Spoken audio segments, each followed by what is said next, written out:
here we are with Travel Beasts, the one, the only, the infamous. We're all going to be working on the cruiser today. My fine friends are going to be helping me with different items. You tell who you are, Carl, because otherwise they won't understand. Hey, I'm Reese's mommy. And this is Daddy. And Mommy and Daddy are here today to make sure that everything goes to plan. Okay, joke about that is that they're not actually. They're my friends, Carli and Ben. I'm right in the middle of a project to rebuild my 70 series Land Cruiser camper as I prepare to take off on a multi-month 7,000-mile expedition. The scope of this rebuild is daunting. I'll be taking on this trip alone, and I need to be able to rely on this 30-plus-year-old vehicle to get me out of the remote locations and crazy 4x4 situations I'll be putting myself in daily. As such, I'm going deep on this rebuild, with a plan to replace most of the driveline, braking system, rebuild all the hubs, add a bunch of new accessories to transform the build, like a winch, an entire new Red Arc auxiliary electrical system, not to mention strip down and repair the rusting and aging bodywork, as well as a full paint job and tons of other mechanical tasks. With a ferry already booked to take me into Europe, I have less than 3 weeks to finish all this and get to the ferry port. So follow my journey as I race against the clock to finish my Land Cruiser overland build and embark on a once-in-a-lifetime off-road odyssey that'll take me and this cruiser through some of the most wild and remote terrain on the continent. Today's bodywork day and looking at winch day, we think, right, Ben? Yeah, bodywork, take off the solar panels, maybe mount the solar panels that are on top of the vehicle. Yes. And look at the winch, see how it needs mounting, see if we need anything for it, or see if it'll just bolt straight on. If it bolts straight on, great. Yeah. But it won't do that. History tells us that probably we're going to have to do some adjustments to that, eh? Yeah. But yeah, we're going to size that up. I'm going to try to get all the bodywork done today. I don't know if that's an ambitious declaration, but we're going to give it a go. Hopefully we'll have a good day today. This Land Cruiser spent most of its life in the dank, dark climes of northern Europe, whether in the heavily salted roads and long, dark winters of the Netherlands and the UK. This being the case, rust, the insidious cancer of cars, has well and truly set in on this vehicle. As I set about stripping down the bodywork and got busy with a flat disc on an angle grinder, I realised right away just how naive my statements this morning had been. To fully cut out and get rid of this rust was a massive job and was realistically likely to require new panels, something that I just didn't have time for right now. As I attacked the bodywork with the grinder, I realised that the corrosion was set in far deeper than I'd realised, on pretty much every point that I touched.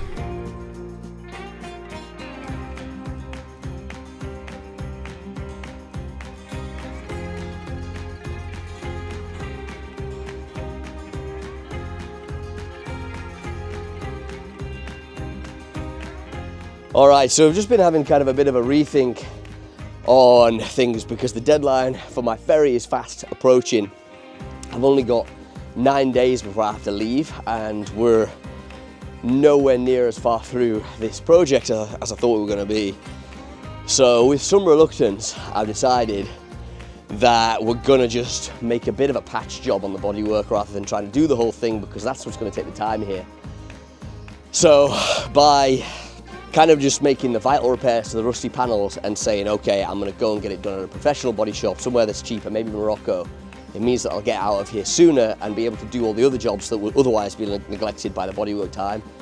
Not ideal, but it's making the best of a bad situation because I only have 9 days left. We're really running down the clock here. We have tons left to do, and I'm getting a bit nervous that I'm not going to make this ferry, in which case it's a bit of a disaster, honestly. I mean, the whole trip is in jeopardy at that point, so we're going to chop into the bodywork, do the bare minimum, give it a quick paint job, and know that in the future I'm going to have to strip it all down and do it properly, but that's kind of fine. So that's where we're at today. Tell them what you're doing, buddy. I'm breaking things. What you breaking, Benji? Everything. Benji is pulling the old solar panels off the roof. So these are going to go, and we're going to be putting some brand new Red Arc panels up here and one on the bonnet as well. I armed the grinder up with a fresh flap disc and got back to attacking the bodywork, getting as deep into the nooks and crannies as I could, trying to get rid of as much rust as possible, hoping to give my temporary bodywork a reasonable lifespan.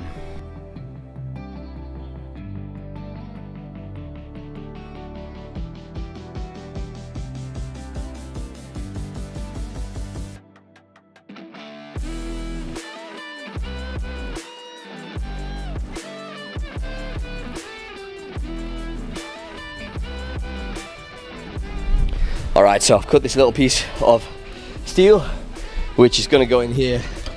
Remember that this is just going to be a bodge job, as opposed to a real good job right now. And so I'm just kind of making it up as I go along. So that'll go on there. I'll cut that little steady piece off and it'll strengthen this wheel arch a bit until I can get it done professionally. I'm going to tap on this end as well.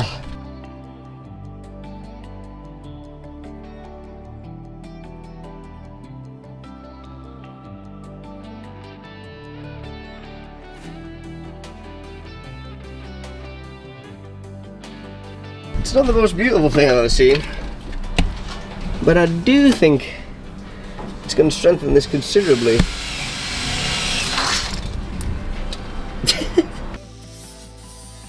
With my new plates welded in on this wheel arch, I again brought out the trusty flap disc to grind down my welds and smoothen things out ahead of a coat of epoxy body filler.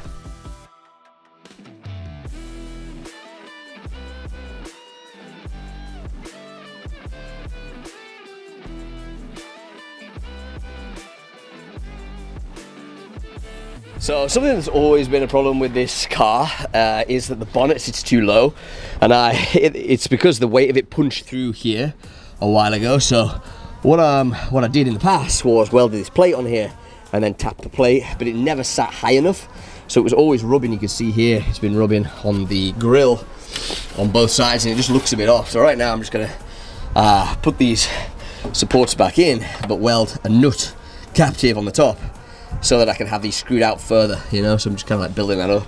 So a really quick job, but it's going to kind of affect how the car looks, and it's going to be nice to have it rubbing on the grill.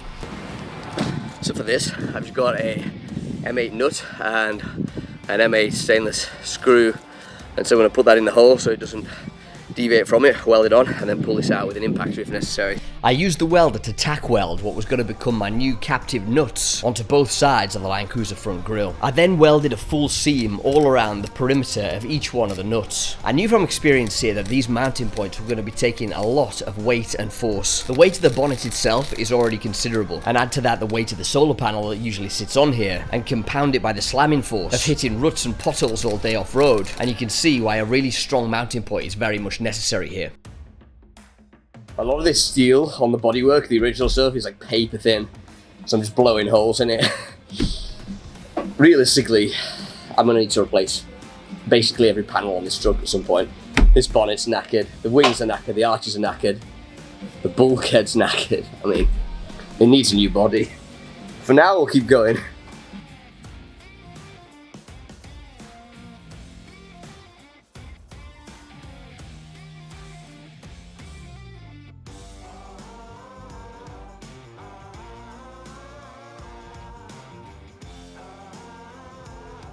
Yeah, I'm not making any bones about the fact that that is crude, but it's serviceable, and I'm actually getting some reasonable welds despite all the spatter.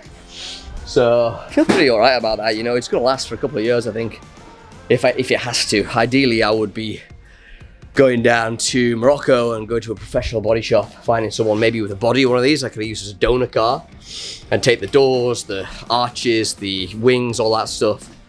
But you know, if not, then be fine for a bit. With my welds on this bonnet all cleaned up, I was actually pleasantly surprised at how good they looked. Yeah, you know that now that that's all ground down, it looks pretty good, honestly. My welding is getting better. It's inspiring me with confidence. It makes me think that it is possible to do this, you know, to keep this thing going for a while, at least until I can, you know, get a body swap or get like a proper professional body shop to save this cruiser's body. Yeah, I'm definitely building on the skill set that I built when I first did the first rebuild on this, you know, the strip down and rebuild. I had no idea even how to weld. I learned how to weld on the job, and so it's quite gratifying feeling like I'm building on those skills now, even if they're not to a professional standard. I spent the next few hours just grinding back rust, marking and cutting out patches from a piece of steel, and welding these bits in all over the body of the cruiser. And classically for me, I ended up getting a bit too cocky as I got deeper into this job, and ended up flying a little bit too close to the sun. Wow, that's a bad fucking idea, eh?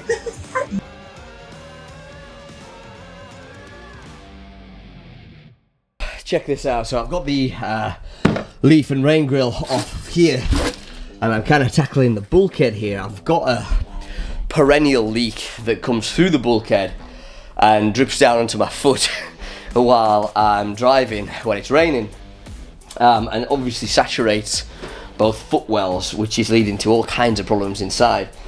Now, I mean, I don't know whether this is the only hole, but I've been howking away at the bulkhead here, and check that out. That is definitely a big old hole that must be contributing to this. So, you know, in a way it's good news because I found the smoking gun. In another way, it's really bad news because it means that this car is much more rotten than I thought that it was. So,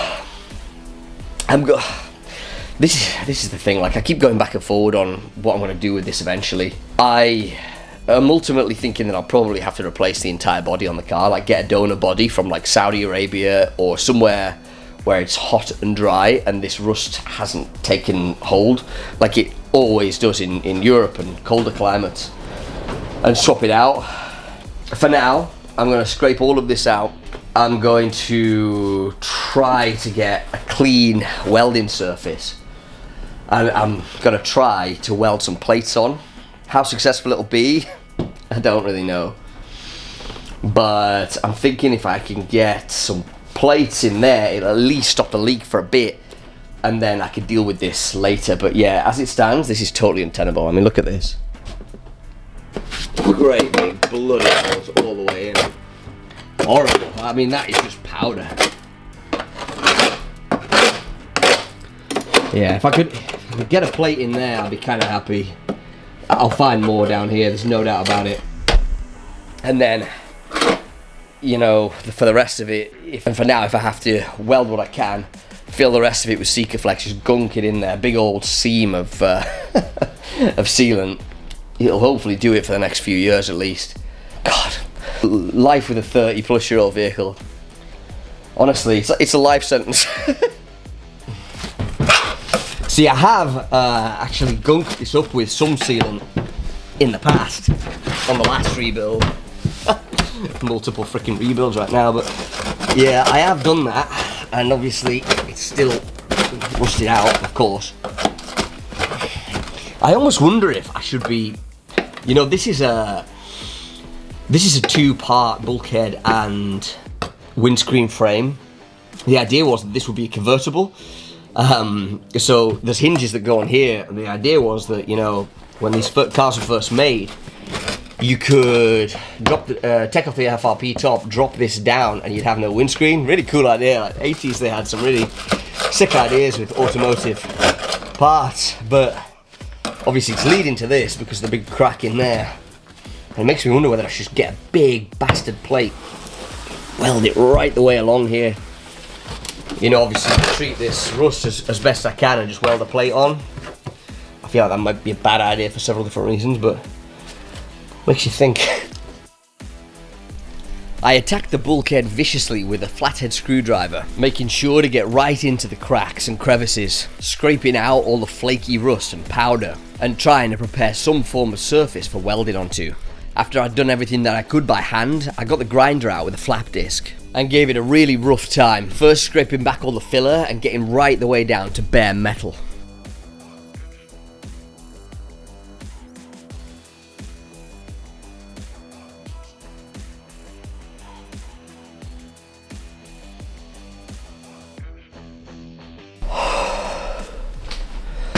Honestly, this bulkhead situation is a bit of a nightmare. Oh man, I'm running down the clock really badly right now. Tomorrow will be 8 days before departure. And with this amount of bodywork left to do, it's honestly, God, it's touch and go whether I'm going to be able to do it or not. And I don't really have a contingency plan if I can't.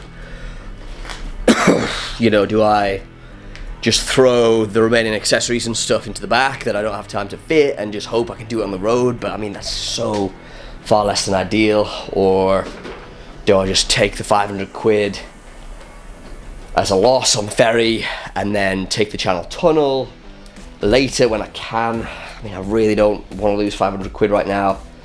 Oh god, I can't believe somehow, like, I really thought that I was going to have loads of time to do all this. And somehow I found myself fighting against the clock with every minute yet again. I don't know what I'm doing wrong. The next day we woke to a hard frost with the temperature way below zero. I'm using my cousin Ross's 78 Land Cruiser to get to and from the workshop while my cruiser's all stripped down. I let the old beast warm up in the cold for a while somebody else let his inner Michelangelo go wild.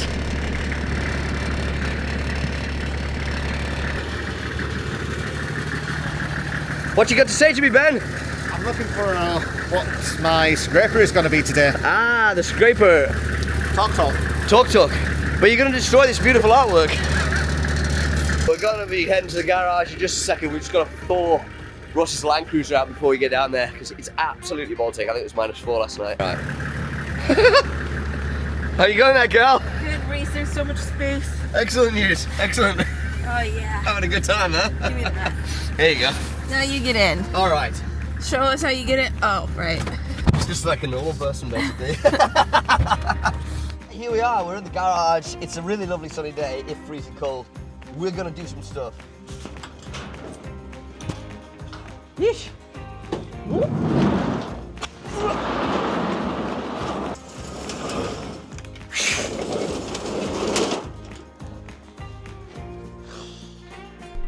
After the sump disaster the previous week, I'm still waiting for a parts delivery. In the meanwhile, the cruiser has no sump, and so we have to push it in and out manually every day.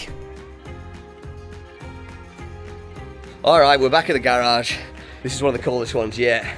We have Ross's Land Cruiser there, which I'm using to get to the garage every day, to work on my Land Cruiser there.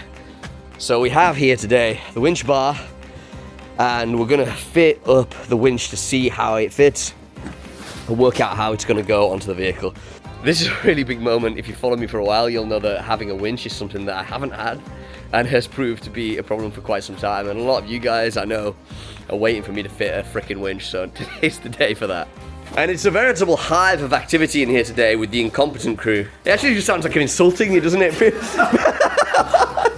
People won't know, they're just like, these incompetent For context, my friends Ben and Karli run a sailing account called The Incompetent Crew. I'm not just wantonly insulting my friends while they help me out. I'll link to their channel in the description below in case you want to check out some cool boat renovation and sailing content.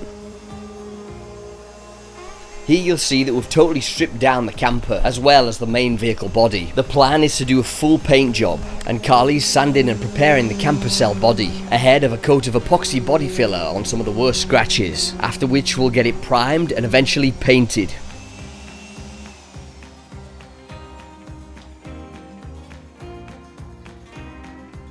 We're getting somewhere here. It's so nice to have 3 people working on this. We just make so much progress. Big thanks to my friends Ben and Karli. Today we're going to be fitting the winch to the ARB winch bar.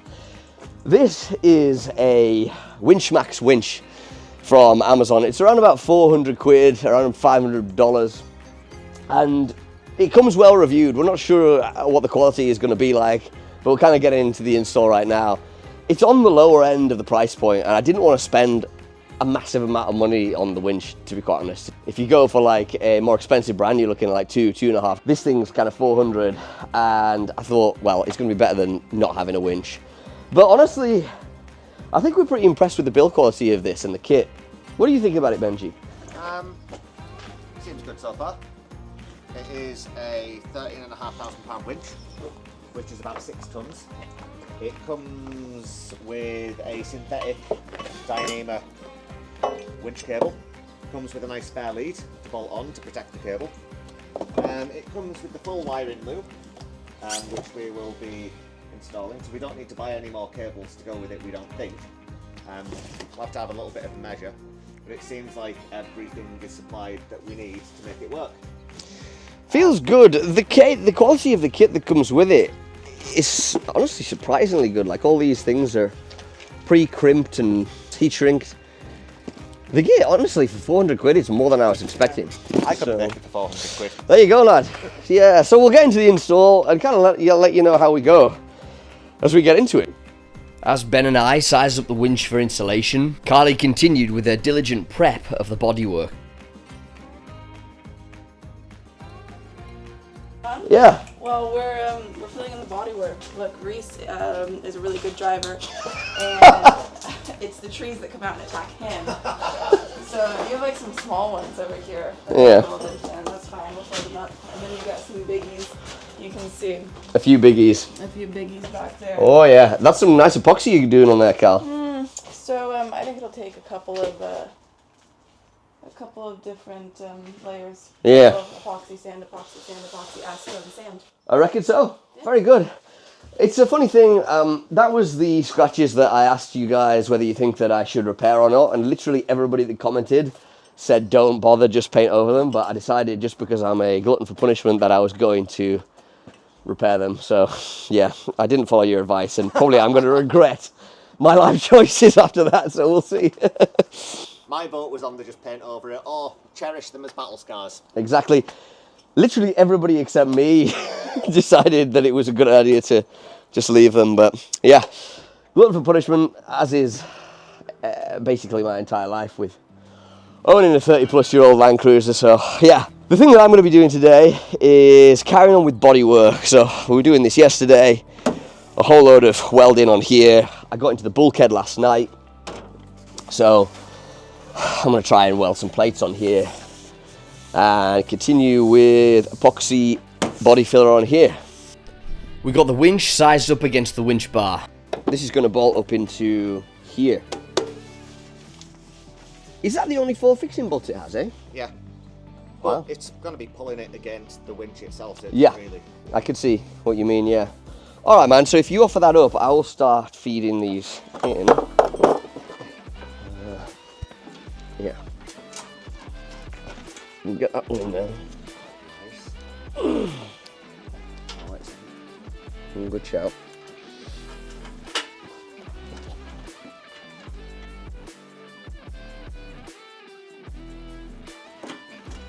Oh, there you go. Nice. Other bolt.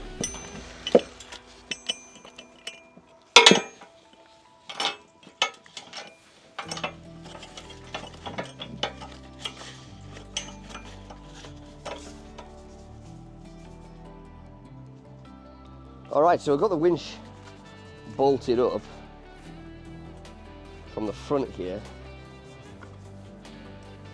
Fairly done there.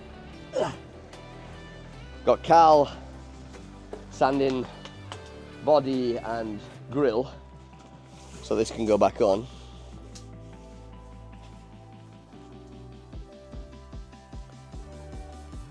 What's the final report on the quality of this thing, Benji? What do you think? First impressions? First impressions, I kind of like it. For 400 quid, it seems nice. Yeah. Nothing seems too janky. The only cheaper part is this eyelet. Yeah. They've done a Brummel splice to lock it Yeah. with a long taper, which is good. Yeah. But the eyelet looks like it's going to get maybe crushed I see. You as think soon as it's used, but we'll see. the eyelet itself? Yeah. Yeah, but it's, you know, it's small price to pay. Small matter. Yeah. I guess you've got to cut some corners for 400 quid. You really can't go wrong, I don't reckon. And See where it all goes. yeah, what do you reckon? See, I reckon it was designed to go Right over. Aha. like that. Whether But, we'll actually have the space. I Yeah. think we will, actually. Because when you look at how that is, yeah, we will. The eyes both right on those ends there. Yeah. When you think about those are going to go right into these receiver plates here. So this screws on with these guys that kind of bite into the housing a little bit. Which is nice. It is nice. Yellow to yellow, red to red, black to black. Simple. I guess for wiring onto this is a 24-volt winch, and so I guess we're going to be putting one red onto the positive of one battery and one of the negatives onto the negative of the other battery. Is that how you'd wire that? To chassis, I would have thought with the. What do you think? Just red to. As Ben and I waxed lyrical about our supposed best ways to wire a 24-volt winch, it became apparent that we'd overlooked a much larger component in the installation of this thing. Yeah, it's upside down. Yeah, we've put the winch in upside down. Great. Guess we better swap it around and put it the right way up then.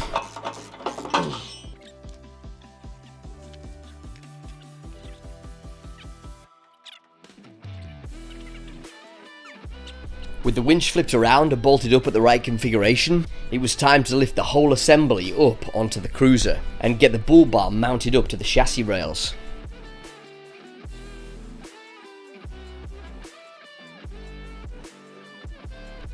The winch bar itself has always been heavy enough, but now with the addition of the winch, it's made this a seriously heavy assembly. Nevertheless, this has been a long overdue job. A winch is one of those must-have items that I've done without for way too long, and knowing that I have it there as a get-out-of-jail-free card is going to make me a lot more confident when I'm out in the wilderness alone on a 7,000-mile off-road expedition. It also has the added benefit of looking absolutely sick. Alright, we're gonna pack up for tonight because it's getting really bloody cold. It's started to sleety, snow, rain thing, and we've kind of reached an impasse anyway. So we're gonna do it for tonight, go back, come back at it tomorrow morning, and try and hit all the bodywork, the welding. These guys are gonna prep the body and the camper for paint. And hopefully we're getting somewhere, you know. Our deadline is coming up inside of a week. But yeah, I'm semi-confident we can get this done in time. What do you guys think? Yeah, these guys say yeah. All right, let's get the hell out of here. It's fucking Baltic. All right, I'll catch you tomorrow.